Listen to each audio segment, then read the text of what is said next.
Hello and welcome back to our channel. So today in this video we are going to discuss about how you can download anime in Crunchyroll app. So without wasting much of our time, let's get straight into the video. So first and foremost, all you need to do is simply tap open your Crunchyroll app. Once you open the Crunchyroll app, you will be in the home page of the Crunchyroll app. Then from here, you can simply scroll down and select any of the animes you want to download.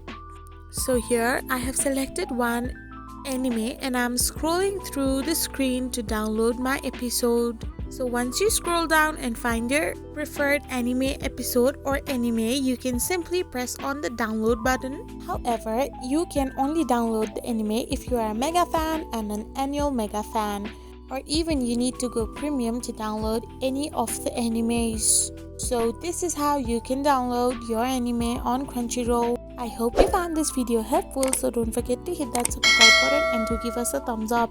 Thank you for watching.